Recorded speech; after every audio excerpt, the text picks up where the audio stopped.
Hey guys, क्या हाल चाल आप सबके। माय नेम इज जीव सिंह, एक बार फिर से आपके सामने हाजिर हूं और आज हम पढ़ने वाले हैं इलेक्ट्रिसिटी का चैप्टर। और बहुत कुछ है इसके अंदर, आपको नई नई चीज़ें देखने को मिलेंगी कि भाई इलेक्ट्रिसिटी में होता क्या क्या है। ठीक है दोस्त, तो चलिए शुरू करते हैं इस चैप्टर को अपने को। सबसे पहले तो देखिए कि इलेक्ट्रिसिटी के अंदर आपको क्या लगता है कि सिर्फ बिजली ही सब कुछ है? जी नहीं। अगर हमें, जैसे हम बायोलॉजी पढ़ते हैं तो सबसे स्मॉलेस्ट यूनिट आती है सेल, ऐसी इलेक्ट्रिसिटी में हम जब सबसे स्मॉलेस्ट यूनिट्स की बात में आते हैं तो हमें इलेक्ट्रिक चार्ज देखना पड़ता है कि चार्ज जो है ना वो किस हिसाब से फ्लो कर रहा है, वहां पे उस एंगल से हम इसके अंदर सारी चीजें देखते हैं।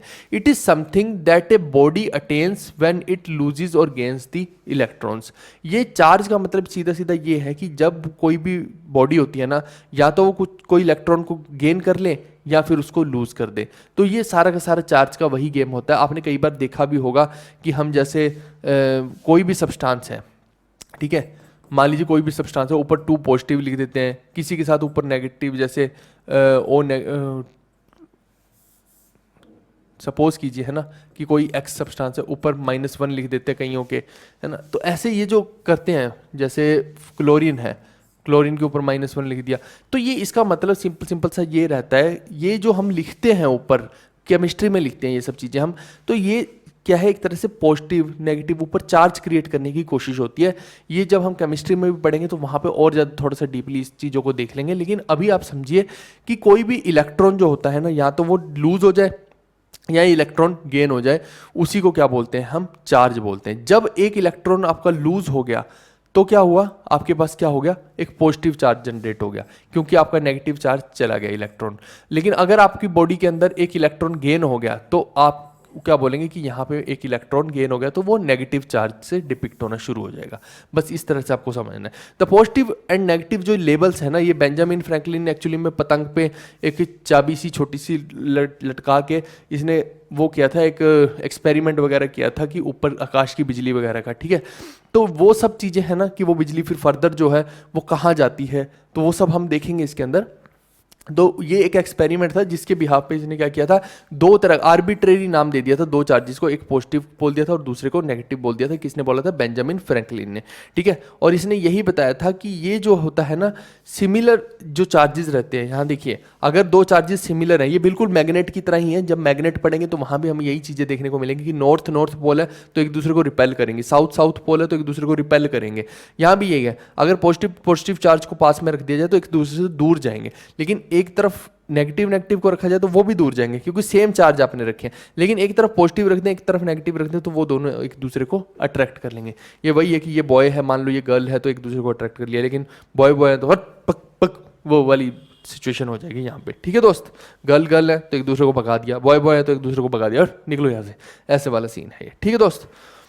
अब देखिए कि जो चार्ज है, आपके दिमाग में एक चीज़ आएगी कि भैया करंट की तो डायरेक्शन होती है, तो यहाँ पे हम ये कह रहे हैं कि चार्ज इज स्केलर क्वांटिटी, तो मैं भी तो यही कह रहा हूँ कि चार्ज एक स्केलर क्वांटिटी है, करंट की एक डायरेक्शन होती है कि हम बोलें कि करंट उस डायरेक्शन में फ्लो कर रहा है, लेकिन चार्ज को हम डायरेक्शन नहीं बोलते हैं। चार्ज एक जैसे स्पीड होती है और वेलोसिटी होती है ना, बिल्कुल सेम ही कंसेप्ट है, ठीक है। स्केलर क्वांटिटी है और ऐसे ही यूनिट इसकी क्या रहती है, कूलम्ब रहती है, जबकि आपको पता है कि करंट की एम्पियर रहती है। करंट और चार्ज में कंफ्यूज मत कर देना, चार्ज जो है इसकी कूलम्ब है और करंट की एम्पियर रहती है।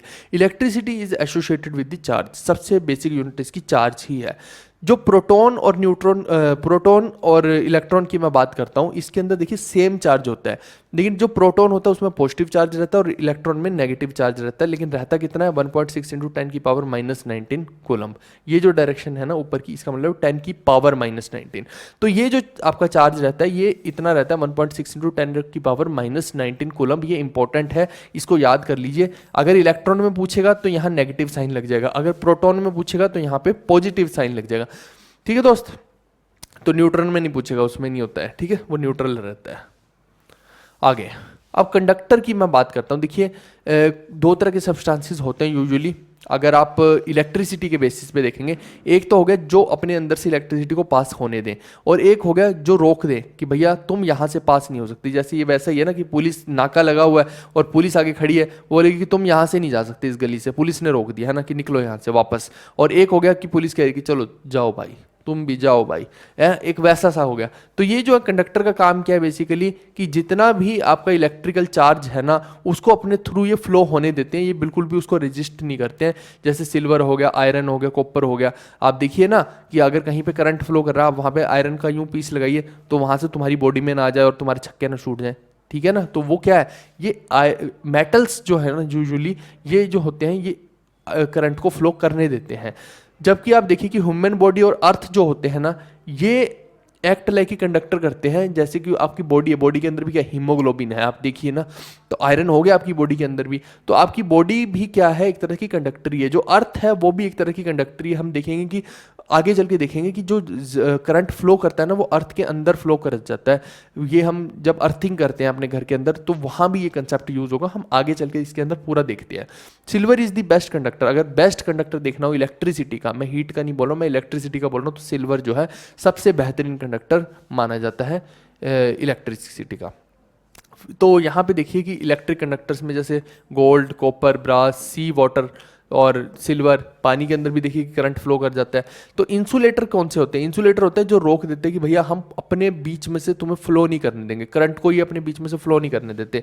जैसे कि आप देखिए डायमंड हो गया, रबर हो गया, वुड हो गया, ग्लास हो गया, ऑयल हो गया। आप देखिए ना कि अगर किसी को करंट लग रहा है, मान लीजिए उसका हाथ में यूं करंट लग रहा है, तो आप क्या करेंगे, एक तो आपके पास लोहे का रोड है, आप यहाँ तो उसके हाथ को यूं लोहे के रोड से हटा दीजिए। एक आपके पास ऐसा ऐसा रबड़ का रोड है या लकड़ी का रोड है, तो किसी को यूं यूं करंट लग रहा है तो आप इस रोड से यूं हटा दीजिए। आप किससे हटाना पसंद करेंगे बताइए। एक बंदा बोलेगा कि भैया मेरे को तो लोहा अच्छा लगता है, मैं तो माचो मैन हूं, वो लोहे से हटाएगा और खुद भी जकड़ा जाएगा। क्यों? क्योंकि लोहे में से भी करंट पास करना शुरू करेगा और आपकी बॉडी के अंदर पहुंच जाएगा। लेकिन वहीं पर रबर जो है या वुड है तो उनमें से पास नहीं करता, तो आपको करंट नहीं लगेगा, उसको हटाते हुए आप जरूर सेफ रहेंगे। आगे बढ़ते हैं अब हम। आप देखिए अब कूलम्ब्स लॉ इसके अंदर पढ़ते हैं। हमने देखिए कि ग्रेविटेशन का लॉ पढ़ा, केपलर के लॉ पढ़े। तो जो ग्रेविटेशन में जैसी चीज़ हमने पढ़ी थी ना कि कोई भी दो बॉडी होती है G m1 m2/r², वो हमने देखा था ना, तो बिल्कुल सेम कंसेप्ट यहाँ भी इस्तेमाल होता है। आप देखिए इलेक्ट्रिसिटी और जो आपका ग्रेविटेशनल वाले कंसेप्ट है ना बिल्कुल डिट्टो सेम ही आपको देखने को मिलेंगे कि ये एक पॉजिटिव चार्ज इधर पड़ा है, ये एक इधर पड़ा है ना। ऐसी यहाँ फिर ये हो सकता है कि ये पॉजिटिव चार्ज इधर पड़ा है, ये नेगेटिव चार्ज इधर पड़ा है, कोई भी दो चार्जेस हो, है ना, तो ये एक दूसरे की तरफ अट्रैक्ट होते हैं, ये एक दूसरे से रिपेल होते हैं। लेकिन अगर हमें ये अट्रैक्शन या रिपल्शन की फोर्स निकालनी हो कि किस फोर्स से ऐसा कर रहे हैं, तो हम एक फॉर्मूला यूज करते हैं जिसको हम कूलम्ब का लॉ भी बोलते हैं। F = K Q1 × Q2/r²। Q1 क्या होता है, पहला चार्ज, Q2 क्या होता है, दूसरा चार्ज। कोई भी हो सकता है, ठीक है, ये भी कैसे भी हो सकते हैं। तो नीचे क्या है, इनके दोनों के बीच में डिस्टेंस कितना है, ये देखिए r डिस्टेंस है दोनों के बीच में, तो वो उसका स्केयर मैंने नीचे लिख दिया। और k क्या है, एक कांस्टेंट है, इसकी एक कांस्टेंट वैल्यू होती है, हमेशा वही पुट आपको करनी होती है। तो वही चीज़ हमने बता रखी है कि इसमें जो आपसे क्वेश्चन पूछेगा ना वो एग्जाम में इस तरह से पूछ सकता है कि जो आपकी जो फोर्स है, ये वाली फोर्स ऑफ अट्रैक्शन यहाँ पे, या फिर फोर्स ऑफ रिपल्शन भी बोल सकते हैं, यहाँ पे अट्रैक्शन है, यहाँ पे रिपल्शन है, ये जो होती है ये प्रोडक्ट ऑफ चार्जेस के डायरेक्टली प्रोपोर्शनल के इनवर्सली प्रोपोर्शनल है। तो आप देखिए ना कि फोर्स जो है वो डायरेक्टली प्रोपोर्शनल किसके, Q1 × Q2 के है, और ऐसी अब ये डायरेक्टली प्रोपोर्शनल का साइन है। लेकिन अगर मैं इनवर्सली बोलूँगा तो आप देखिए ना कि F जो है वो इनवर्सली प्रोपोर्शनल है उनके बीच के डिस्टेंस के स्क्वायर के, ठीक है, तो वो इसीलिए r² डिनोमिनेटर में आ रखा है। तो ऐसे आपसे पूछा जा सकता है एग्जाम में, या फिर ये भी इनडायरेक्टली पूछा जा सकता है कि मान लीजिए कि इनके बीच का डिस्टेंस को बढ़ा दिया, अब बताइए कि जो फोर्स ऑफ अट्रैक्शन या रिपल्शन है वो कम होगी या ज़्यादा होगी। आप देखिए ना डिनोमिनेटर को अगर आप बढ़ाएंगे तो ये जो फोर्स है वो कम होनी शुरू हो जाएगी, एक ये चीज़ आपको समझ आनी चाहिए। या फिर ये बोले कि ये दोनों चार्जेस को बढ़ा दिया या किसी एक चार्ज को बढ़ा दिया, तो बताओ फोर्स कम होगी कि बढ़ेगी। तो आप बोलेंगे कि भैया न्यूमरेटर है, न्यूमरेटर को बढ़ाएंगे तो फोर्स भी क्या है, बढ़ेगी, क्यों, तभी तो डायरेक्टली प्रोपोर्शनल है, और इस r² के इन्वर्सली प्रोपोर्शनल है, यही तो मतलब होता है डायरेक्टली इन्वर्सली का। तो वही चीज़ यहाँ पे हमने बता रखी है। और अगर कोई कूलम्स कांस्टेंट, k को क्या बोलते हैं, कूलम्स कांस्टेंट बोलते हैं, अगर कोई इसकी वैल्यू पूछ ले तो 9 × 10⁻⁹ न्यूटन मीटर स्क्वायर पर कूलम स्क्वायर इसकी वैल्यू होती है। ठीक है दोस्त, तो ये छोटी सी मैंने डेरिवेशन फॉर्म में भी लिख दिया और ऐसे भी लिख दिया, अब जैसे आपको समझना हो आप समझ सकते हैं। आगे हम बढ़ते हैं इलेक्ट्रिक फील्ड के ऊपर। आप देखिए कि कोई भी चार्ज है, जैसे ये पॉजिटिव है ये नेगेटिव है, ऐसे जैसे एक मैग्नेट होता है ना, मैग्नेट मान लो ये मैग्नेट पड़ा है, एक आयरन की पिन होगी ना, इतनी दूर पे भी होगी ना तो वो यूँ खींच लेगा उसको। ये किस वजह से हो रहा है, मैग्नेट का क्या है, एक फील्ड है, यूं एक एक लाइंस निकलती हैं, जब हम मैग्नेटिज्म पढ़ेंगे तो उसमें देखेंगे।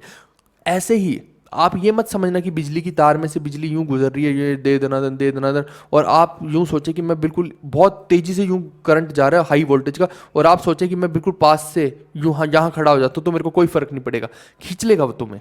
इसीलिए आप देखिए कि जो वायर्स होती हैं ना, उनके बाहर की जो कोटिंग होती है वो किसकी की होती है, रबर की, प्लास्टिक की, इनकी की होती है, इंसुलेटर्स की होती है, इसी को इंसुलेशंस भी बोलते हैं। कईयों के अंदर बहुत एक्स्ट्रा कोटिंग की होती है, जो हाई वोल्टेज वाली वायर्स होती है, अंदर आप देखेंगे तो एक यूं लपेटने वाला मटेरियल भी निकलता है, बहुत कुछ निकलता है, 3-4 लेयर की कोटिंग निकलती है जब हम देखते हैं तो वो इसीलिए की जाती है कि भाई जो बाहर व्यक्ति खड़ा है उसको करंट ना लगे दोस्त, ठीक है भाई।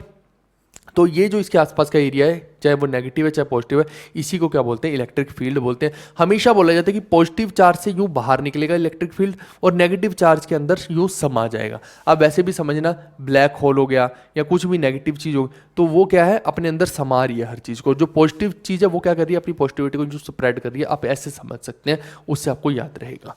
ठीक है दोस्त। अब इलेक्ट्रिक फील्ड इंटेंसिटी क्या होती है? The electric field intensity at any point is the force experienced by unit positive charge placed at that point. समझना, मान लो कि ये जो है इसके आसपास का पूरा फील्ड है, यहाँ पे एक छोटा सा यूनिट पॉजिटिव, एक पॉजिटिव चार्ज जो है ना, इसको अगर मैं प्लेस कर दूं तो ये जो है उसके ऊपर जो फोर्स लगाएगा ना, अभी हम कूलम लॉ करके आए कि Q1 Q2 bye are square, तो जो इसके ऊपर ये फोर्स लगाएगा ना, इसी को क्या बोलते हैं, इलेक्ट्रिक फील्ड इंटेंसिटी बोलते हैं। अब ये हो सकता है कि ये बहुत तेजी से इसको खींच ले अपनी तरफ, या ये हो सकता है बहुत तेजी से इसको दूर को रिपेल करे। अब ये कितनी फोर्स लगाएगा इसके ऊपर, इसी को क्या बोल रहे हैं, एक तरह से इलेक्ट्रिक फील्ड की इंटेंसिटी। यही बोलते हैं ना कि इस बात की कितनी इंटेंसिटी है, कितनी गहराई है, कितनी तीव्रता है, ये बताओ। तो यहाँ से ही पता लगेगा ना कि इस छोटे से चार्ज को ये अपने अंदर कितना जल्दी संभाले या कितना यूं फेंक दे जो दूरी से, तो यहीं से तो पता लगेगा कि भाई ये इसकी क्या पावर है। तो उसी को क्या बोलते हैं, इलेक्ट्रिक फील्ड इंटेंसिटी बोलते हैं। ई से इसको रिप्रेजेंट करते हैं। और साथ में आप देखिए कि electric field intensity inside a charged hollow conductor is zero. अगर ये देखिए, ये मान लीजिए एक स्फीयर है। अब स्फीयर जो है इसके अंदर क्या है कि चार्ज्ड होलो स्फीयर है, ठीक है, कोई भी कंडक्टर हो सकता है, होलो कंडक्टर हो सकता है। अब मान लो कि ये जो जैसी इलेक्ट्रिसिटी आएगी ना, तो वो उसके आउटर सरफेस से ही बाहर निकल जाएगी, आप समझना, क्योंकि आउटर सरफेस क्या है, कंडक्टिंग है। लेकिन अंदर क्या है, अंदर तो आप देखिए ना एयर भरी पड़ी है, और एयर क्या है, एक तरह से इंसुलेटर बिहेव करेगा। अगर एयर कंडक्टिंग हो जाए, आपके आसपास एयर कंडक्टिंग हो जाए, तो एयर में हल्का किसी ने यूं बिजली छोड़ी भाई, तो तुम भी लपेटेगे और खत्म तुम भी। एयर कंडक्ट नहीं करती बिजली, जबकि आप देखिए कि यहाँ पे किसी भी चीज़ को यूं उड़ा दिया जाए ना, इसके बीच में यूं बीच उड़ा दिया जाए, तो उसको कोई फर्क नहीं पड़ेगा, इसके बाहर कितना भी करंट फ्लो करता रहे। लेकिन हाँ, अगर आप यहाँ पे खड़े हो जाओगे इसके अंदर, कंडक्टर के अंदर जाके, फिर तो आप वो टच में आ गए ना इसके, फिर तो आपको फर्क पड़ेगा, लेकिन अदरवाइज नहीं पड़ेगा। खड़े होना भी है तो चप्पल पहन के खड़े होना, नंगे पैर मत होना, नहीं तो वो सारा करंट तुम्हारे अंदर भी फ्लो कर जाएगा। समझ गए इस चीज़ को? यानी इसके अंदर का फील्ड जीरो ही होता है, बाहर ही पूरा का पूरा कंडक्ट हो जाता है। इसी वजह से electric field lines of force, electric field at a place is pictorially represented by, कुछ नहीं है, इलेक्ट्रिक फील्ड लाइंस को ना हम पिक्टोरियली ऐसे रिप्रेजेंट करते हैं, और पॉजिटिव से चार्ज निकलेगा और नेगेटिव में घुसेगा। ये कुछ बस यही समझा रखा है और कुछ नहीं है इसके अंदर।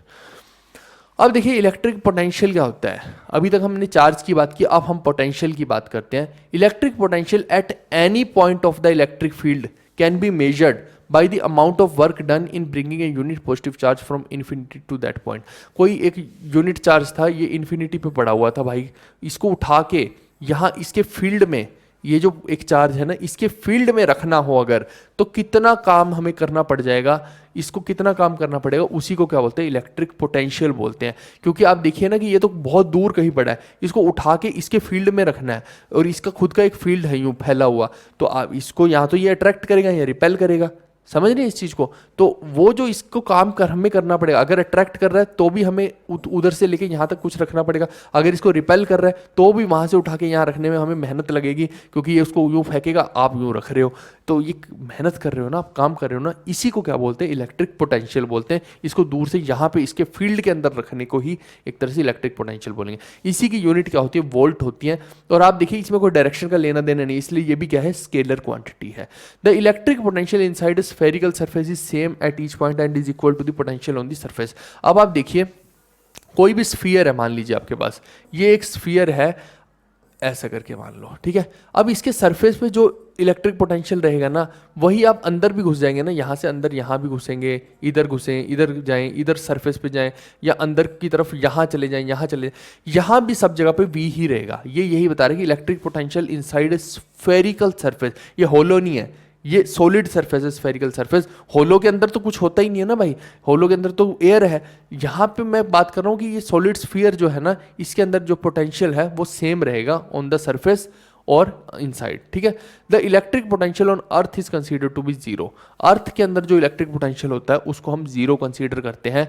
और इसीलिए आप देखिए कि कभी भी आप खड़े हैं, आपका हाथ नंगी तार को लग गया, तो आपके हाथ से करंट आपकी बॉडी में पूरा फ्लो करके और नीचे अर्थ की तरफ जाएगा और अर्थ के अंदर चला जाएगा, क्योंकि अर्थ का पोटेंशियल जीरो है। जिसका पोटेंशियल जीरो है वहां पे करंट फ्लो करेगा, हाई से लो की तरफ फ्लो करेगा। अभी हम आगे भी देखेंगे। इसीलिए जो आपके घर की अर्थिंग की जाती है, एक बहुत मोटा सा मेटल का पीस होता है, उसके वायर से लपेट के बहुत नीचे गहराई में खड्डे तक डाल के और ऊपर मिट्टी डाल दी जाती है, और उसी के साथ क्या होता है, आपके घर की एक लाइन का कनेक्शन कर दिया जाता है कि कभी भी आपके घर के अंदर अगर extra charge, extra current flow कर रहा है तो वो आपको ना लगे। आप देखिए कि अगर आपकी अर्थिंग नहीं हो रखी ना, आप यूँ स्विच लगा रहे हैं, कई बार आपके हाथ में यूँ करंट लगेगा, कि इसका मतलब आपकी अर्थिंग प्रॉपर नहीं हो रखी है। तो अगर अर्थिंग हो रखी होती है तो वो क्या है, उस एक वायर होती है, उस वायर के थ्रू ही नीचे ज़मीन में चला जाता है, तो आपको करंट नहीं लगता है, ठीक है। इसीलिए ज़मीन का जो अर्थ का जो है पोटेंशियल, उसको जीरो माना जाता है। फिर work done in bringing a unit positive charge from one point two other point is the potential difference between the two points.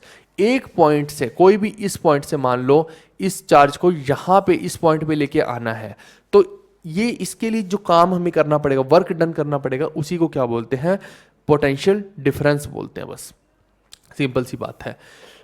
अब यहाँ पे देखिए कि वोल्टेज, जो पोटेंशियल डिफरेंस है, पोटेंशियल की बात करते हैं तो वोल्ट से डिपेंड होता है ना, वोल्ट से डिपिक्ट होता है।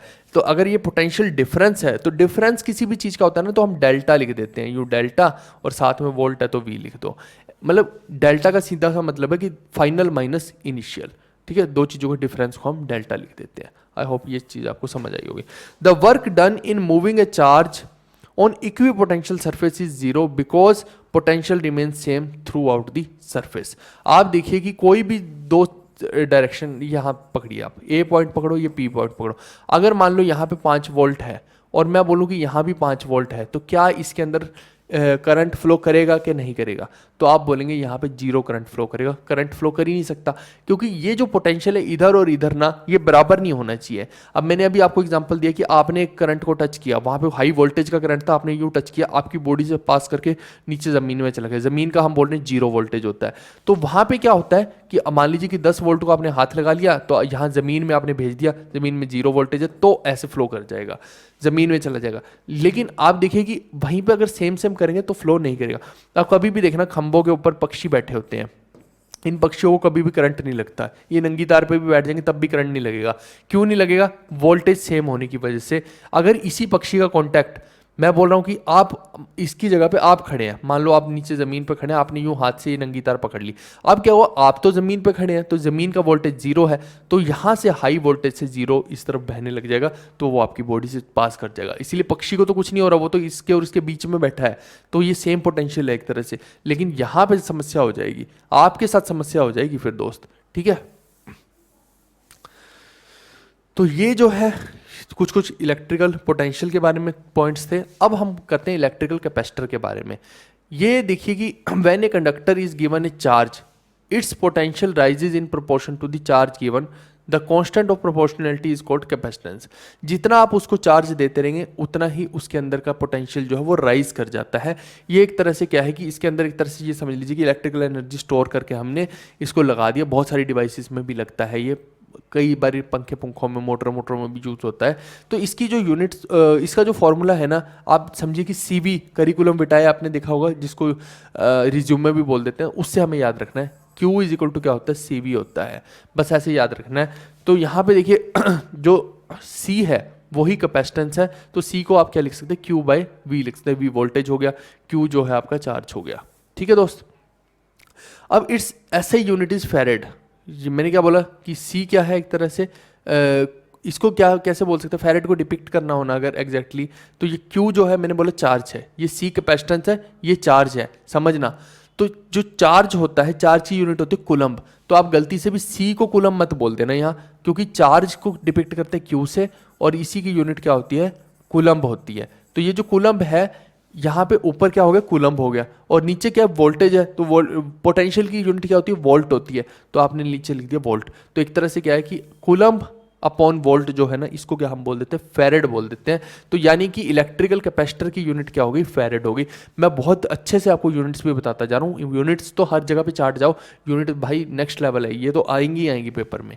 अब देखिए कि कैपेसिटर जो होते हैं ना, इस तरह के आपको देखने को मिलेंगे। ये आप ये देखिए, आपने बहुत जगह पे ऐसे मदरबोर्ड वगैरह में कई जगह पे देखे होंगे। अब ये जो कैपेसिटर हैं, इनको इस तरह से हम डायग्राम में भी डिपिक्ट करते हैं, लेकिन अब बहुत ज़्यादा डायग्राम्स में हम नहीं घुसेंगे। इसको अगर डिपिक्ट करना होता है ना, ये इसका सिंबल है, ये देखिए, ये आप यूजुअली यूँ भी इसको डिपिक्ट कर सकते हैं या यूँ कर सकते हैं। जैसे बैटरी को करना होता है तो बैटरी को एक बड़ा और एक छोटा करते हैं, ये क्या होगा, बैटरी होगी। लेकिन अगर इन दोनों को बराबर कर दिया जाए, जैसे यूँ और यूँ बराबर कर दिया जाए, तो क्या होगा, ये कैपेसिटर हो गया। ठीक है दोस्त। अब देखिए कि कैपेसिटर जो होते हैं, अगर तो ये सीरीज में लगाए जाएं, ये दो तरीके से लगाए जा सकते हैं। यहां देखना, पैरेलल का मतलब क्या होता है, ये देखिए, एक ये और ये लाइन पैरेलल होगी, फिर ये इसके पैरेलल होगी, ये पैरेलल में लगाना हो गया। और पैरेलल में हमेशा ये याद रखना कि वोल्टेज हमेशा सेम रहती है। क्यों? क्योंकि जो वोल्टेज है इधर और इधर के बीच में, ये सेम है, यहां भी सेम, यहां भी सेम, यहां भी सेम। पैरेलल में हमेशा वोल्टेज सेम रहती है, सीरीज में नहीं सेम रहेगी। वहीं पे आप देखिए, अगर इनको सीरीज में लगाया जाए तो ऐसे, सीरीज में मतलब एक ही लाइन के अंदर लगा दिया गया, तो ये हो गए ऐसे। अब इनकी दोनों की देखिए फॉर्मूला क्या है। अगर आपको इफेक्टिव या इक्विवेलेंट कैपेसिटेंस निकालनी है, कभी कोई बोल दे कि भैया ये जो 3 कैपेसिटर हैं या 4 कैपेसिटर हैं या 10 कैपेसिटर हैं, ये पैरेलल में लगे हुए हैं, तो इनकी इक्विवेलेंट कैपेसिटेंस निकालो, पेपर के अंदर कभी आ जाए। बहुत आसान है। आपको क्या करना है कि कैपेसिटर में और रजिस्टर में उल्टा होता है। रजिस्टर हम आगे पढ़ेंगे, ये कैपेसिटर है। ध्यान से लिख लो कहीं पेपर में कि ये कैपेसिटर है, ये रजिस्टर नहीं है। रजिस्टर में इसका उल्टा होता है, ये कैपेसिटर है। तो यहाँ पे क्या है कि सीधा सीधा, अगर ये पैरेलल में है ना, अगर ये पैरेलल में, सीधा सीधा सारी ऐड कर दो, C1 + C2 + C3, ये क्या हो जाएगी, इफेक्टिव कैपेसिटेंस हो जाएगी। मान लो यहाँ पे कैपेसिटेंस 1 है, यहाँ पे 4 है, यहाँ 5 है, तो 5, 4 और 1 को ऐड कर दो, सीधा सीधा आपके पास 10 जो आ गई, इक्विवेलेंट कैपेसिटेंस आ गई। लेकिन वहीं पे अगर यहाँ पे मान लो इसकी 1 है, इसकी 4 है, इसकी 5 है, यहाँ पे आप डायरेक्ट ऐड मत करना। देखने में ऐसा लगता है कि सीरीज वाले को ऐड कर दो, वो रजिस्टर में तो ऐड करते हैं, लेकिन यहाँ कैपेसिटर के अंदर ऐड नहीं करते। रजिस्टर आगे पढ़ेंगे भी, तो कैपेसिटर में कैसा इसका फॉर्मूला होता है वो समझना। यहाँ पे क्या है कि इसकी अगर 1, 4, 5 है ना, तो आपको इफेक्टिव निकालनी है, तो 1/c इफेक्टिव क्या हो जाएगा, 1/1 प्लस ये 4 है तो 1/4 प्लस ये 5 है तो ये 1/5, यानी कि इनका 1/C1 + 1/C2 + 1/C3 ऐसे करके इनकी एडिशन होती है, और इधर भी 1/C। तो जो भी इनको ऐड करके आएगा ना, उसको उल्टा कर देना, क्योंकि आपको तो C निकालना है ना। तो यानी कि यहाँ पे क्या हो गया, जैसे मान लो ये पूरे को करेंगे तो 20 हो गया, तो यहाँ पे 20 + 4 पंजे 20 होता है, + 5 चौके 20 होता है, तो ये क्या होगा 29/20, ये होगा 1/C। तो C क्या हो गया, 20/29, एक तरह से इसका उत्तर हो जाएगा। ठीक है, इस तरह से आप इसको निकाल सकते हैं। चलिए, ये मैंने सिर्फ समझाया, इसको कहीं पे छापने की जरूरत नहीं है, ये तरीके हैं, ये मैंने बस यहाँ पे बता दिए दोनों फॉर्मूले आपको। फिर पोटेंशियोमीटर क्या होता है, it is used to measure the exact potential difference between the 2 points of an electric circuit और to measure the electromotive force of a cell. EMF बोलते हैं इलेक्ट्रोमोटिव फोर्स को, तो ये भी एक तरह से पोटेंशियल ही है। और या फिर की पोटेंशियल डिफरेंस हमें देखना हो दो जगह का, जैसे मान लो ये बैटरी लगी है और इधर मोटर है, तो हमने क्या किया, ये पोटेंशियोमीटर है, तो हमने इसकी एक तार को यहाँ लगा दिया मोटर के साथ, मोटर की एक तार को हमने लगा दिया बैटरी के साथ, यानी बैटरी और मोटर को अटैच कर दिया, और इसको और मोटर को भी अटैच कर दिया पोटेंशियोमीटर के साथ। तो अब पोटेंशियोमीटर को हमें इसके साथ और अटैच करना है, बैटरी के साथ। अब क्या होगा, इसका पूरा सर्किट कंप्लीट होगा। अब ये बता देगा कि यहाँ और यहाँ के बीच में पोटेंशियल डिफरेंस कितना है, तो वो हम देख सकते हैं, जिससे कि हम फर्दर आगे करंट वगैरह निकाल सकते हैं, वो हम देखेंगे आगे चल के। तो पोटेंशियोमीटर क्या मेजर करता है, आप बोलेंगे पोटेंशियल डिफरेंस को पोटेंशियोमीटर मेजर करता है, और साथ में ईएमएफ को भी, इलेक्ट्रोमोटिव फोर्स को भी मेजर करता है। अब इलेक्ट्रिक करंट पे आए हैं हम। अब तक हम जो पढ़ रहे थे दोस्त, वो सारे का सारा क्या पढ़ रहे थे, हम पढ़ रहे थे सारे का सारा क्या, चार्ज के बारे में, पोटेंशियल डिफरेंस के बारे में, ये मतलब बेसिक्स पढ़ रहे थे। अब हम डिफरेंट चीज पढ़ने आए हैं। अब आप देखिए कि क्या हो रहा है, यहां देखो, electric current is a amount of charge. मैंने क्या बोला था, जो करंट होता है वो उसको क्या बोलेंगे कि एक यूनिट टाइम में कितना फ्लो कर रहा है चार्ज।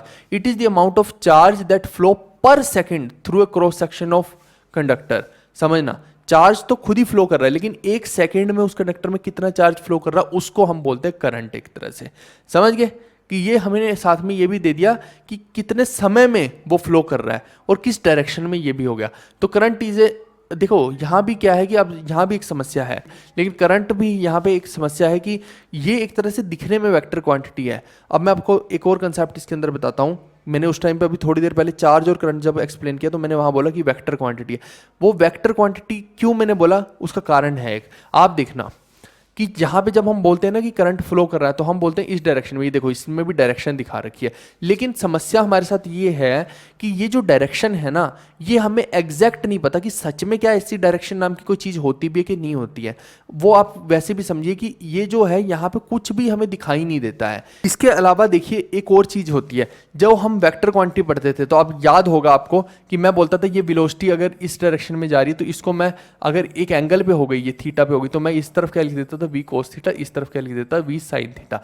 जबकि स्केलर क्वांटिटी अगर होती है तो मैं सीधा सीधा ये बोलता हूँ कि उसको मैं सीधा सीधा ऐड कर सकता हूँ v1 प्लस v2, लेकिन यहाँ पे एक इधर है एक इधर, इसको एक इधर जा रही है एक उधर जा रही है, ऐसे दो भागों में बांट सकता हूँ। फिर वो एंगल्स क्या है, एंगल्स जो से क्या हो रहा है, वेक्टर क्वांटिटी में फर्क आ रहा है। अब यहाँ पे जो है इलेक्ट्रिकल करंट होता है, इसको हम, मैंने क्यों बोला था अभी थोड़ी देर पहले कि वेक्टर क्वांटिटी है, ये एक केवल मिथ है। अब जो बच्चा सिर्फ और सिर्फ उस सेशन को पहली जो 2 स्लाइड देख लेगा उसको यही लगेगा कि करंट सच में एक क्या है, वेक्टर क्वांटिटी है, जबकि करंट वेक्टर क्वांटिटी दिखने में है, असली में नहीं है। रियलिटी में अगर पेपर में आएगा तो आपको स्केलर ही लिखना है, इसको वेक्टर क्वांटिटी मत लिखना। इसकी डायरेक्शन होने के बावजूद भी, देखिए इसकी डायरेक्शन है लेकिन हमें फिर भी, पहली बात तो ये डायरेक्शन विजिबल नहीं है, दूसरी बात ये है कि इसके अंदर जो डायरेक्शन होने के बावजूद हम ये जो बोल रहे हैं ना डायरेक्शन, ये हम पॉजिटिव फ्लो की डायरेक्शन बोल रहे हैं, जबकि इलेक्ट्रॉन की डायरेक्शन तो उल्टी हो जाएगी, ये तो हम पॉजिटिव फ्लो की डायरेक्शन बोल रहे हैं। तो ये भी एक थोड़ी सी कंट्रोवर्सी है इसके अंदर डायरेक्शन की भी। दूसरा पॉइंट ये होगा।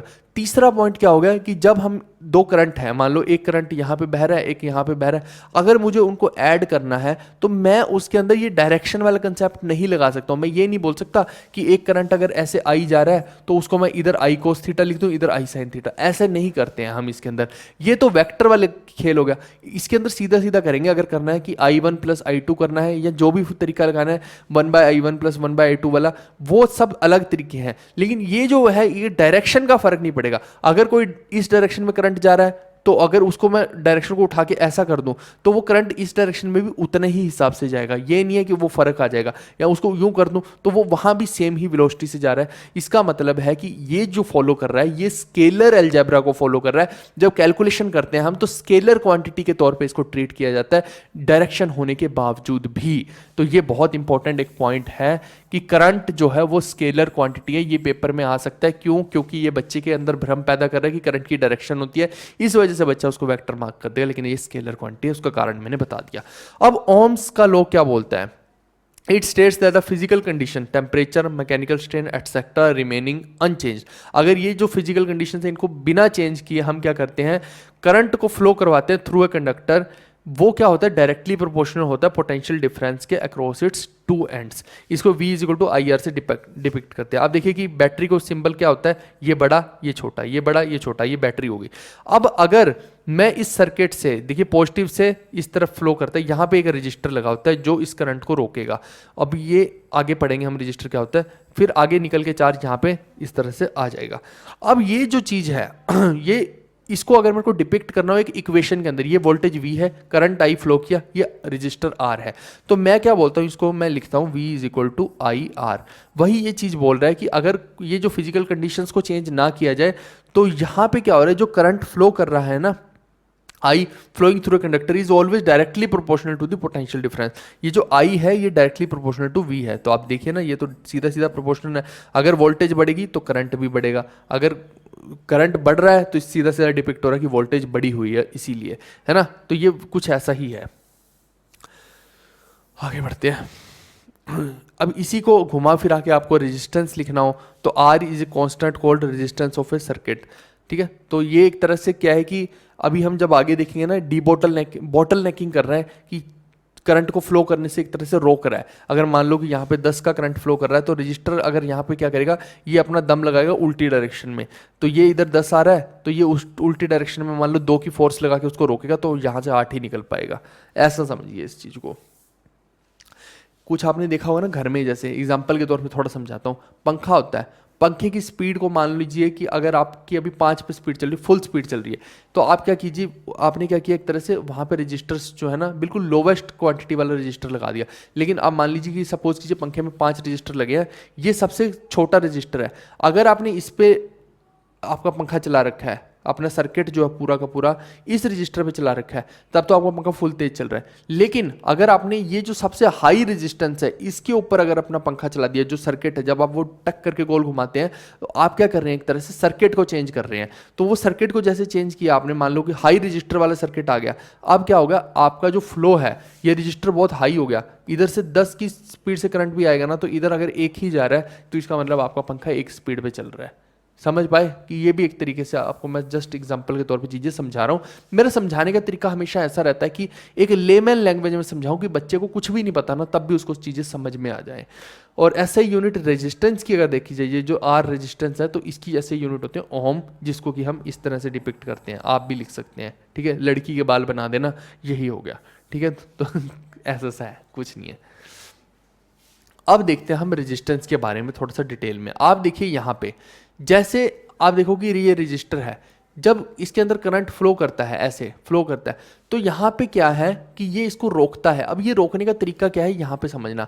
अभी ये देखिए कि बिल्कुल सही तरीके से चल रहा था, यहाँ तक ट्यूब ऐसे सही चल रही थी, लेकिन यहाँ पे रजिस्टर आया ना तो इसने इसको छोटा कर दिया एरिया को। अब ये जो है ये वोल्टेज है, ये धकेल रही है इस आई ए को, ए क्या है, एम्पियर है, करंट है ना, तो करंट को धकेल धकेल के, यानी कि यहाँ रास्ता छोटा कर दिया तो धकेल धकेल के भेज रही है, तो यानी कि यहाँ पे क्या होगा, रोक रहा है ये एक तरह से। ये देखिए ये ओम बैठा है ना यहाँ पे रेजिस्टेंस, ये इसको घुस जाने नहीं दे रहा है। तो यहाँ से आप इसको और इजीली समझ सकते हैं कि रजिस्टर का मतलब क्या होता है, ठीक है।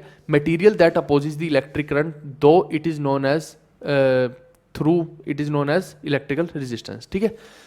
The resistance of a conductor is directly proportional to its length and inversely proportional to its cross sectional area. इसको आप इस फॉर्मूले से देखिए, रेजिस्टेंस का ना एक फॉर्मूला होता है रो एल बाई ए, जहां पे ये अभी आगे भी हम पढ़ेंगे। रो क्या होता है, रेजिस्टिविटी होती है, एल क्या होता है, लेंथ होती है, जिस भी इसकी खुद की लेंथ है ना, और ए जो है ना क्रॉस सेक्शनल एरिया है। अब आप देखिए कि अगर जिसमें से भी ये पास कर रहा है उसका किसी भी मटेरियल का आपको रेजिस्टेंस फाइंड करना है, मान लीजिए किसी भी चीज़ का आपके पास रेजिस्टेंस है, वायर का कोई भी रेजिस्टेंस है, तो आप क्या करेंगे, आप उसका एरिया के साथ अगर चेक करना शुरू करेंगे, उसका जो क्रॉस सेक्शन एरिया, जैसे इसका क्रॉस सेक्शन एरिया ये है, ये पूरा नहीं है, ये पूरा इसका एरिया नहीं है, हमें सिर्फ यहाँ का एरिया क्रॉस सेक्शनल एरिया लेना है। तो ये जो एरिया है ना, अगर वो पूछ ले कि रेजिस्टेंस इसके डायरेक्टली प्रोपोर्शनल है कि इन्वर्सली, तो आप बोलेंगे रेजिस्टेंस हमेशा इस एरिया के इन्वर्सली प्रोपोर्शनल है। लेकिन वहीं पे अगर रेजिस्टेंस पूछ लीजिए लेंथ के, कि ये अगर बहुत लंबा हो गया तो वहाँ रेजिस्टेंस ज़्यादा होगा कि कम, जितना लंबा उतना रेजिस्टेंस ज़्यादा है ना, तो लेंथ के डायरेक्टली प्रोपोर्शनल है। समझिए इस चीज़ को। अब देखिए, on increasing the temperature of the metal या मटेरियल इट्स रेजिस्टेंस इंक्रीजेज। अब अगर टेम्परेचर को आप बढ़ाएंगे तो क्या होगा, आप देखिए कि मेटल्स की बात हो रही है यहाँ पे, मेटल्स क्या सॉलिड फॉर्म में है, तो मेटल्स के अंदर अगर आप बढ़ाएंगे, metals are already good conductor, ये ऑलरेडी फ्लो को बहुत तेजी से जाने देते हैं मेटल्स, लेकिन यहाँ पे आप हीट कर रहे हैं। जब भी आप कोई एबनॉर्मल कंडीशन करेंगे ना, तो क्या होगा, वो रेजिस्टेंस क्रिएट करेगी। मेटल्स में ऑलरेडी मान ली ऐसे जा रही थी, ये जो मॉलिक्यूल से एक दूसरे को ऐसे भेज रहे थे, लेकिन अब क्या है, आप उसको हीट करे जा रहे हो, मॉलिक्यूल्स को डिस्टर्ब कर रहे हो, मॉलिक्यूल्स ऐसे होंगे तो क्या है कि इधर से उधर जाने में करंट को दिक्कत है। अगर ऐसे ही चिपके हुए थे तो इधर से उधर, उधर से इधर गया, लेकिन बार बार आप हीट कर रहे हैं, ऐसे मॉलिक्यूल्स थोड़े से दूर होंगे तो क्या होगा, दिक्कत आ रही है। इसका मतलब है कि वहां पे क्या हो रहा है, रेजिस्टेंस जो है इंक्रीज कर रहा है। वहीं पे जो टेम्परेचर अगर सेमीकंडक्टर के अंदर बढ़ाया जाए तो रेजिस्टेंस जो है डिक्रीज करता है। सेमीकंडक्टर एक्चुअली बने ही ऐसे तरीके से होते हैं कि भाई उनके अंदर जितना ज़्यादा आप टेम्परेचर को बढ़ाएंगे तो उनका डिक्रीज करेगा ये पूरा का पूरा रेजिस्टेंस। फिर on increasing the temperature of electrolytes, electrolyte आपने कभी चीनी का, शुगर का और पानी का, इनका घोल होता है, एक तरह से ये इलेक्ट्रोलाइट ही है ना। तो इसके अंदर अगर आप टेम्परेचर को इंक्रीज करेंगे तो जो रेजिस्टेंस है वो डिक्रीज कर जाएगा। यानी कि यहाँ भी समस्या है, यहाँ भी अगर आप उसका टेम्परेचर बढ़ा देते हैं, मान लीजिए शुगर और पानी वाले सॉल्यूशन का एग्जांपल के तौर पे, तो उसका भी रेजिस्टेंस क्या कम कर गया, तो यानी कि अब इजीली करंट उसके अंदर फ्लो कर पाएगा। ठीक है, तो रेजिस्टेंस कम होने का मतलब है करंट ज़्यादा फ्लो कर सकता है। इसलिए आप देखिए कि सेमीकंडक्टर्स का भी बहुत बड़ा इस्तेमाल है इलेक्ट्रॉनिक इंडस्ट्री के अंदर। और वहीं पे मेटल का तो चलो है ही है, लेकिन सेमीकंडक्टर और इलेक्ट्रोलाइट्स का बहुत बड़ा रोल होता है। फिर अगर रेजिस्टेंस बढ़ गया तो करंट कम फ्लो करेगा। फॉर रेजिस्टेंस इन सीरीज, अब देखिए जो हमने कैपेसिटर में देखा था, यहाँ भी क्या है, रेजिस्टेंस को कैसे, देखिए कैपेसिटर को ऐसे हम डिपिक्ट करते थे या ऐसे, रजिस्टर को कैसे करते हैं हम, ऐसे करके, ये क्या है एक तरह से रोक रहा है तो ऐसे करके इसको डिपिक्ट करते हैं। अब आप देखिए ये दो तरीके से लग सकता है, ये भी, ये तो लगा सीरीज में, एक के बाद एक लग गया। अब दूसरा लगता है कैसे, पैरेलल में, एक ऐसे लगा, एक ऐसे लगा, एक ऐसे, ये देखिए इसके इसके इसके पैरेलल होगी ये तीन लाइन। अब यहाँ पे देखिए अगर मेरे को इफेक्टिव रेजिस्टेंस निकालना होता है तो यहाँ पे जो सीरीज वाला होता है ना, यहाँ उल्टा होता है, जो कैपेसिटर में होता था ना उसका उल्टा है यहाँ। तो यहाँ जो सीरीज में है ना, इनको सीधा सीधा ऐड कर देते हैं, ये 1 2 3 है ना, तो क्योंकि ये सीरीज में है तो आर इक्विवेलेंट निकालना, तो R1 + R2 + R3 सीधा सीधा इनको ऐड कर दो, तो 1 + 2 + 3 कितना हो गया, 6 हो गया। तो यहाँ पे उत्तर क्या आ गया आपका, 6 आ गया। लेकिन वहीं पे अगर यहाँ पैरेलल में ऐसे लगे हैं तो ये अगर 1 है, ये अगर 2 है और ये अगर 3 है, तो इसमें R इक्विवेलेंट निकालना है, तो 1/R इक्विवेलेंट क्या हो जाएगा, 1/1 + 1/2 + 1/3, तो ये नीचे आ जाएगा 6, यहाँ पे आ गया 6 प्लस 2 3 6 होता है, 3 दूनी 6 होता है, 6 और 9 10 11, 11/6, तो ये है 1/R = 11/6। बच्चे क्या अक्सर इसको रिवर्स करना भूल जाते हैं, ये 1/R की वैल्यू, आपको तो R इक्विवेलेंट चाहिए ना, तो 6/11 हो गया एक तरह से, समझ गए इस चीज़ को। तो इस तरह से इसमें निकाल सकते हैं। इसमें बिल्कुल जो कैपेसिटर के अंदर होता है वही इसके अंदर उल्टा होता है। कैपेसिटर में क्या है, ये वाला केस यहाँ आता है और ये वाला फॉर्मूला यहाँ आता है, इसमें ऐसा है, तो दोनों में कंफ्यूज मत करना। और V = IR का फॉर्मूला होता है, तो आप रजिस्टर को यहाँ पे ऐसे भी लिख सकते हैं, V/I, V/I, ये वही कर रखा है और कुछ नहीं कर रखा। सेम यहाँ भी है कि V/R इक्विवेलेंट = I, अगर करंट की फॉर्म में मैं बात करता हूँ, जैसे अब यहाँ पे देखिए कि सपोज कीजिए आपको करंट की फॉर्म में बात करना हो तो आप क्या बोलेंगे, R इक्विवेलेंट = V/I होता है, V = IR होता है, V = IR होता है, तो I को इधर ले आया, R को इधर ही रहने दिया। अब यहाँ पे V क्या हो गया, V1 + V2 + V3 और नीचे हो गया I, ठीक है दोस्त। तो ऐसे इसमें क्या होता है कि आप अगर करंट अलग अलग फ्लो कर रहा है तो आप क्या बोलेंगे, V1/I1 + V2/I2, ऐसे करके आप करेंगे। या फिर दूसरा एक तरीका हमारे पास क्या हो रहा है, आप समझना इसमें ध्यान से, कि अगर पैरेलल है तो उसमें क्या है, ऊपर वोल्टेज और नीचे R इक्विवेलेंट = I, ये फॉर्मूला ये है ना हमारा, ओम्स लॉ तो यही बोलता है ना, तो वही किया है। आप देखो V/R किया तो I हो गया, ये I हो गया, ठीक है। तो ये जो I है ना, अब यहाँ पे डायरेक्टली जो पैरेलल में होता है ना, सीरीज में सीधा सीधा ऐड हो जाता है। यानी कि पैरेलल के अंदर क्या है कि I जो है, यहाँ I1 हो गया, यहाँ I2 हो गया, यहाँ I3 हो गया। अगर इसके अंदर I1 करंट है, इसके अंदर I2 है, इसके अंदर I3 है, तो करंट जो है ना वो सीधा सीधा ऐड हो जाता है। यहाँ पे I इफेक्टिव निकालना हो ना इसके अंदर की कितना है, तो जो करंट यहाँ आ रहा है ना, वही करंट में से कुछ यहाँ चला गया, कुछ यहाँ चला गया, कुछ यहाँ चला गया, ऐसा करंट समझ लीजिए।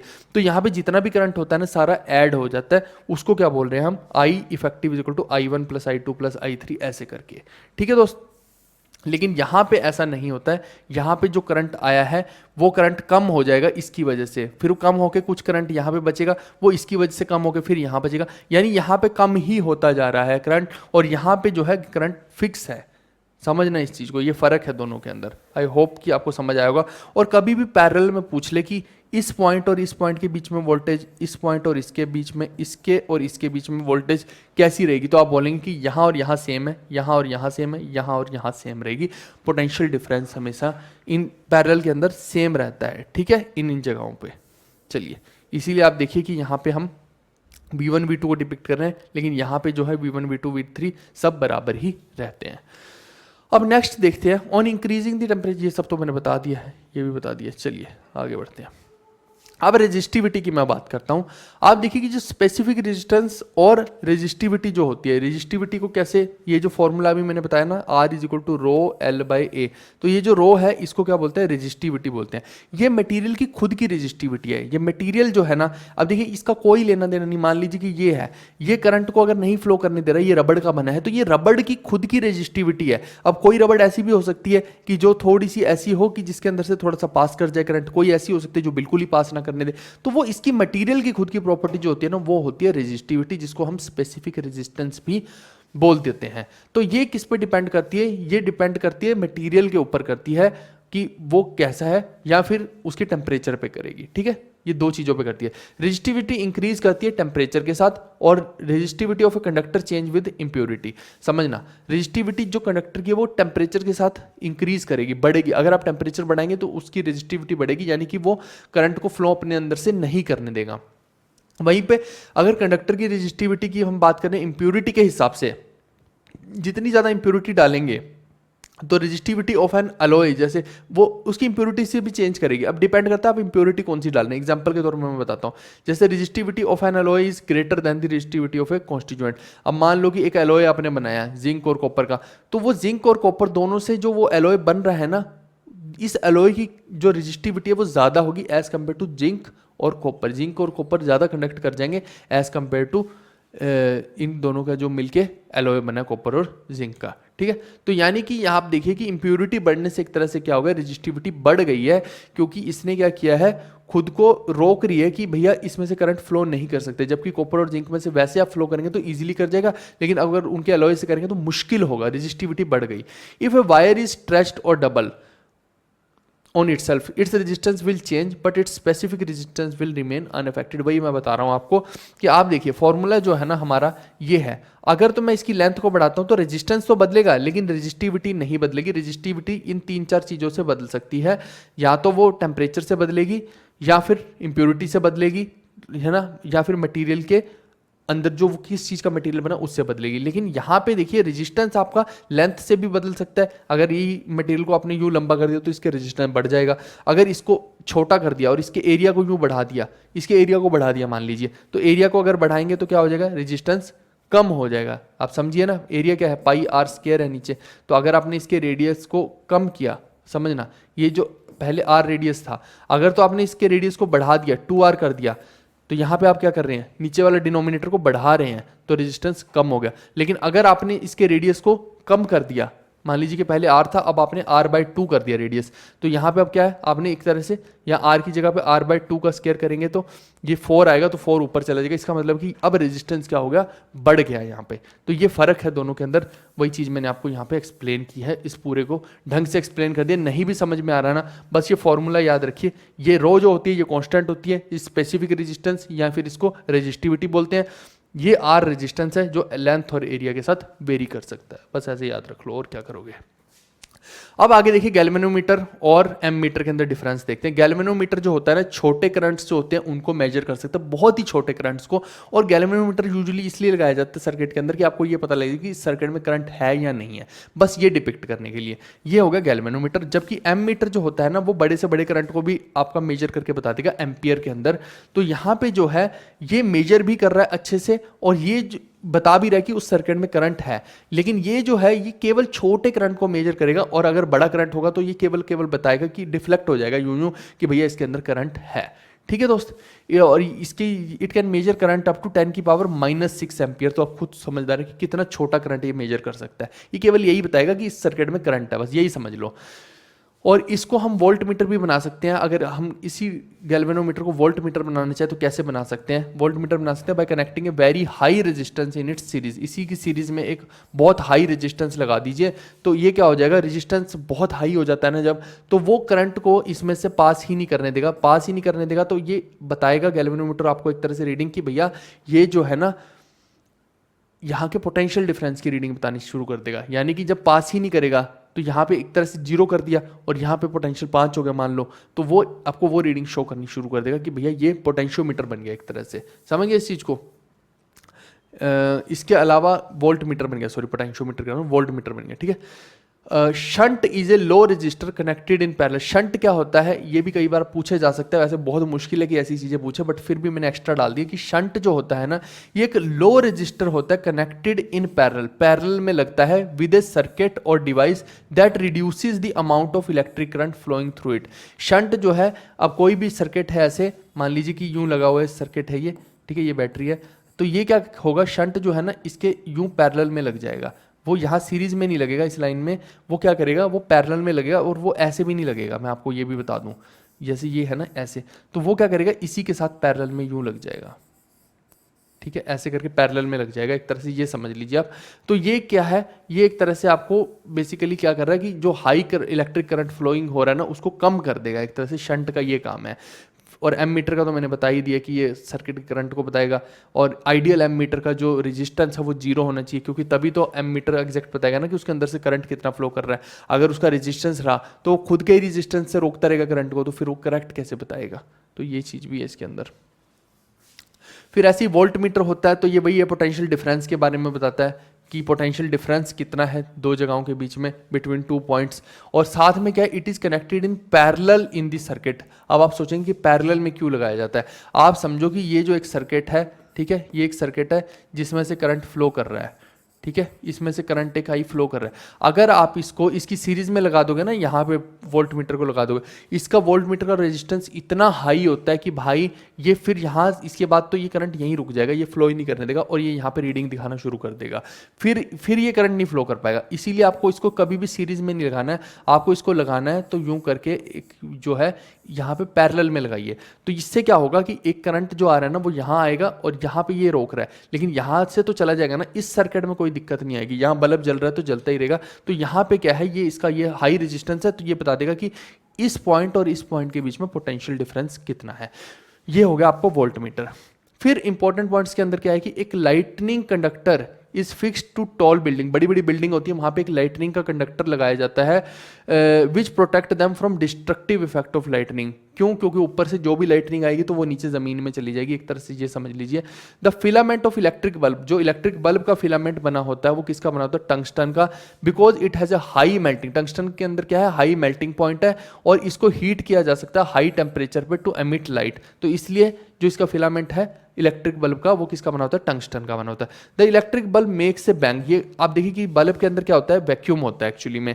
तो जैसे ही आप देखिए कि अगर ये बल्ब टूटेगा ना तो एकदम से बूम ऐसी की आवाज आएगी। वो किस लिए आती है? क्योंकि बाहर की एयर इसके अंदर जाती है, जैसे ये टूटेगा तो वो क्रैकलिंग की आवाज इसीलिए आएगी कि अंदर बाहर की एयर अंदर जाएगी, अंदर वैक्यूम होता है, इस वजह से बल्ब जो है ऐसी क्रैकलिंग आवाज करता है। तो ये भी आपसे पूछा जा सकता है, तो आप बता सकते हैं। बाकी ये देखिए कि लाइटनिंग रोड यहाँ पे लगाई है और एक लाइन के थ्रू यहाँ पे नीचे ग्राउंड में गई है, तो ये अर्थिंग होगी एक तरह से। वह ये जो लाइटनिंग कंडक्टर का कंसेप्ट है बड़ी बड़ी बिल्डिंग का, वो भी मैंने बता दिया आपको।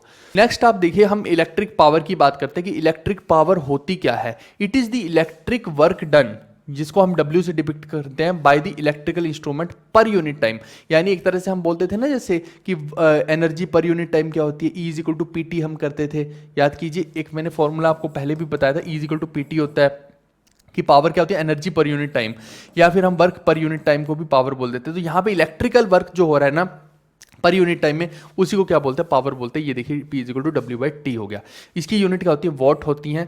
इसकी यूनिट एक और होती है किलोवाट आवर, ये मैंने पहले भी बताया था आई थिंक, लेकिन फिर बता देता हूँ कि ये जो किलोवाट आवर है ये क्या होती है? It is the unit of energy and is equal to the energy consumed at the rate of 1 kilowatt for 1 hour. यानी 1 घंटे के अंदर जो आपकी एनर्जी कंज्यूम हो रही है ना, eight the rate of 1 kilowatt per hour, यानी कि 1 घंटा क्या हुआ कि आपके कोई इंस्ट्रूमेंट चल रहा है मान लीजिए, या कोई भी एक बिल्डिंग है ना, तो उसमें हम देखेंगे 1 घंटे का हमने टाइमर लगा लिया और हमने देखा कि 1 किलोवाट पर आवर के हिसाब से उसके अंदर कितनी एनर्जी कंज्यूम हो रही है, उसी को हम क्या कह रहे हैं? Kilowatt per hour, kilowatt hour कह रहे हैं यूनिट को। फिर ये जो 1 किलोवाट आवर है ना, ये 3.6 इंटू 10 की पावर 6 जूल के इक्वल होती है। ये जो डिपिक्ट करता है ना, ये एरो जो मैं लगाता हूँ, इसका मतलब सीधा सीधा ये है 10 की पावर 6, ठीक है, इसका ये मतलब होता है एरो का कि 6 ऊपर लगेगा। तो ये 10 की पावर 6 जूल होती है 1 किलोवाट आवर की वैल्यू। कभी पूछ लिया जाए, बहुत कॉमन यूनिट है ये, मेरे हिसाब से कभी पूछा जाए तो आप डायरेक्टली बता सकते हैं। आप देखेंगे मैंने बहुत कॉमन पॉइंट्स को इंक्लूड कर दिया है यहाँ पे। फिर इलेक्ट्रिक फ्यूज जो होते हैं, फ्यूज देखिए, ये आप देखेंगे कि आपके इन्वर्टर के अंदर ऐसा फ्यूज डलता है, अगर आप थोड़ा सा आपने कभी देखा हो, आँख नाक खोल के देखते हो, या आपके देखिए कि घर के अंदर ऐसा फ्यूज होता है, उसके मीटर के अंदर यूँ ठक करके लगा होता है, तो उसको यूँ निकाल देते हैं, कई बार जल जाता है। या फिर ऐसे फ्यूजेस भी आपको देखने को मिलते हैं कई डिवाइसेस में। होता क्या है कि ये small conducting wire of alloy of copper, tin and lead having low melting point and high resistance की बने होता है, ये इसको बोलते हैं इलेक्ट्रिक फ्यूज। किसका बना होता है ये बना होता है alloy of copper, tin and lead having low melting point. Melting point कितना होता है इसका? कम होता है। और रेजिस्टेंस कितना होता है? हाई होता है इसका रेजिस्टेंस। अब आप सोचें कि ऐसा क्यों होता है। देखिए, कभी भी हमारे घर के अंदर बहुत हाई करंट आ गया अगर, तो वो मान लीजिए आपका इन्वर्टर है, इन्वर्टर में बहुत हाई करंट आ गया, तो क्या होगा, वो इन्वर्टर को खराब कर देगा। अब इन्वर्टर को खराब करेगा तो उसको रोकने के लिए क्या है, हमें ये चाहिए होता है कि उसका फ्यूज है जो है ना, फ्यूज जैसे ये फ्यूज है, अब ये क्या है कि ऐसा बना हो कि इसका रेजिस्टेंस बहुत हाई हो और ये मेल्ट कर जाए। जैसे ही वो हाई वैल्यू का करंट यहाँ इसके अंदर से पास करेगा ना, तो मैंने क्या बोला कि ये जो होता है ना इसका, ये जो अंदर ये जो लाइन दिख रही है आपको, ये है लो मेल्टिंग पॉइंट वाली फ्यूज वायर। अब जैसे ही हाई वाला करंट इसमें से पास करेगा तो वो क्या होगा कि यहाँ पे इसका रेजिस्टेंस बहुत हाई है, ये जो है ना इसका रेजिस्टेंस बहुत हाई है। जब रेजिस्टेंस हाई है और मेल्टिंग पॉइंट कम है तो आगे ये फ्लो करने नहीं देगा, ये रोकेगा, जिससे हीट प्रोड्यूस होगी और ये टक करके टूट जाएगा। और ये क्या करेगा, एक तरह से आपकी डिवाइस को, आपके इन्वर्टर को बचा लेगा कि वो खराब ना हो, ऐसे ही आपके फ्रिज को बचा लेगा। तो ये क्या है, एक तरह से फ्यूज का काम क्या होता है, ये बार बार टूट जाता है। 5 रुपए का आप नया फ्यूज लेके आते हैं, किस लिए लेके आते हैं कि ये आपके बहुत महंगे 30-40 हज़ार रुपए के इन्वर्टर को बचा रहा है। ठीक है, तो it is a protective device that is used in series, ये सीरीज में लगता है, ये भी याद रखना है, in series to prevent the damage due to excess flow of current, कभी भी बहुत ज्यादा फ्लो ऑफ करंट से बचाने के लिए होता है। All electric appliances like bulbs, fans etcetera are connected in parallel across the live wires and the neutral wires.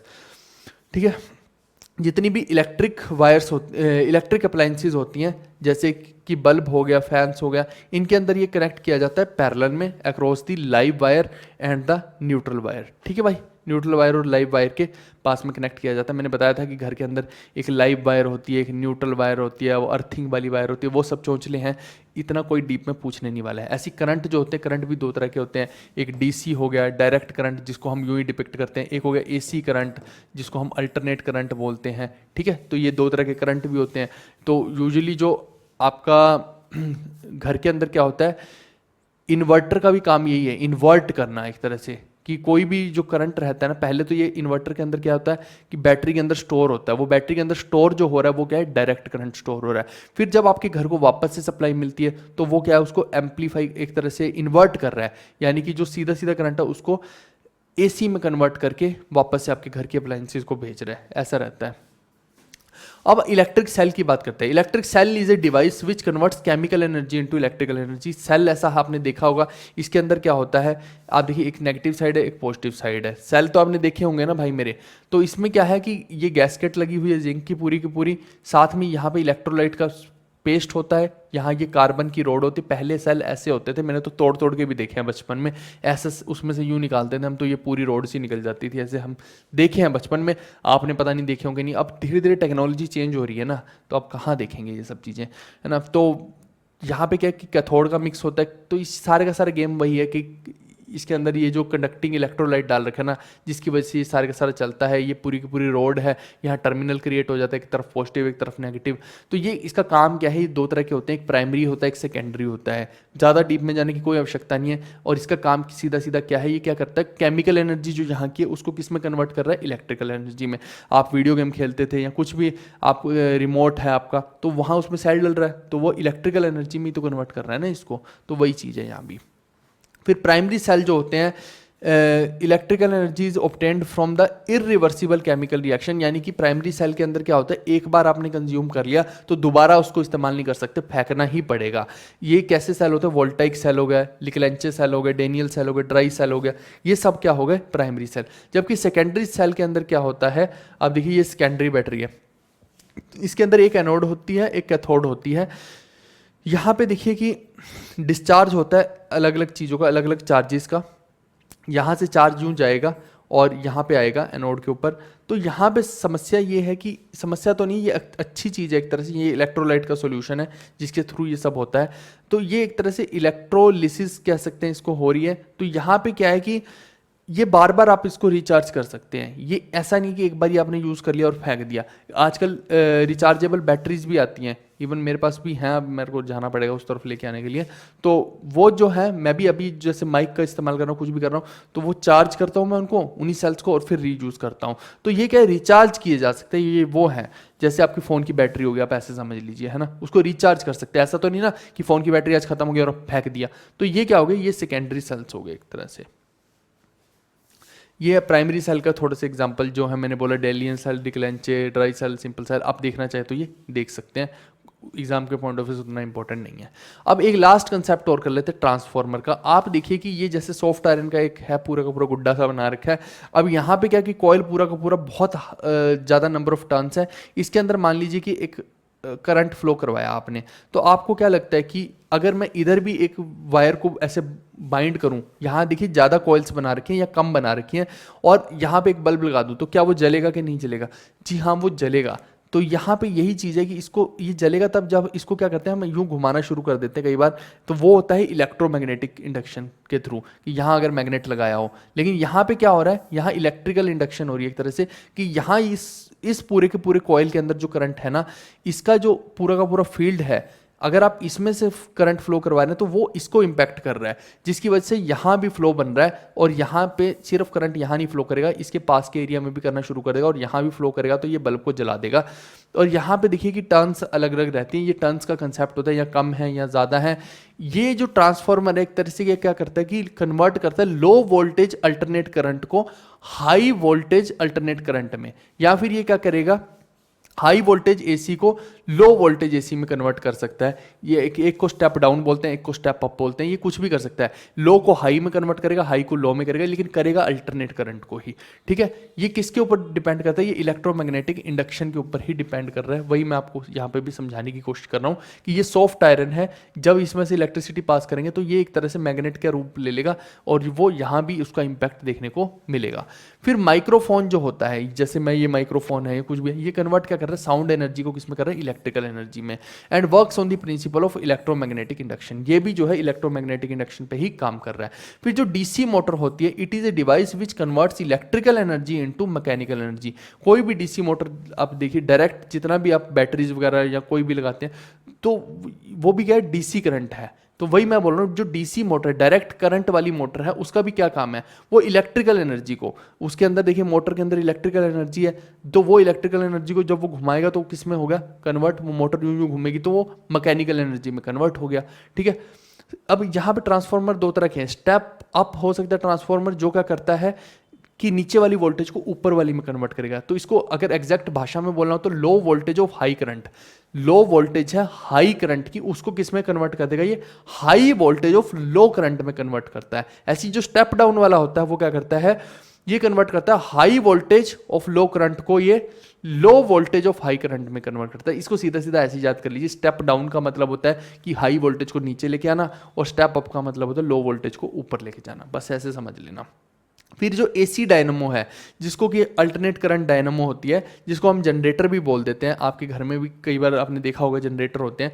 It is a device use to convert mechanical energy. देखिए generator को हम यूं यूं यूं करके यूं छोड़ देते हैं तो वो गोल गोल घूमने लग जाता है, तो वो क्या कर रहा है, एक तरह से वो मैकेनिकल जो गोल गोल कर क्या कर रहा है, गोल गोल घूम के क्या वो मैकेनिकल एनर्जी को किस में कन्वर्ट कर रहा है, इलेक्ट्रिकल एनर्जी में। कई बार आपने देखा होगा कि साइकिल के चक्के होते हैं, यूं यूं आप साइकिल चलाते हैं, आगे बल्ब जल जाता है, वो भी क्या है, वो भी एक डायनमो का ही पार्ट है। यानी कि वहां पे भी क्या हो रहा है, जो आपकी मैकेनिकल एनर्जी यूं पैडलिंग कर रहे हैं, उससे वो क्या है, इलेक्ट्रिकल एनर्जी में कन्वर्ट हो रहा है। It works on the principle of electromagnetic induction. ये भी किस पे काम करता है, इलेक्ट्रोमैग्नेटिक इंडक्शन पे ही काम करता है।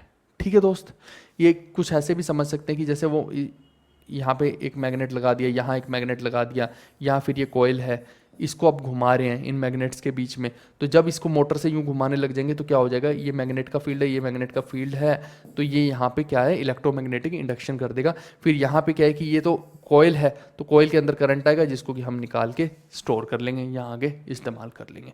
तो ये इलेक्ट्रोमैग्नेटिक इंडक्शन का इसके अंदर कंसेप्ट हो जाएगा। आई थिंक ये लास्ट ही था इसके अंदर। ठीक है, तो ये पूरे का पूरा हमने चैप्टर देखा है इलेक्ट्रिसिटी का। मैंने अपनी तरफ से पूरी कोशिश की है कि मैं ज़्यादा चीज़ें बता पाऊँ इसके अंदर।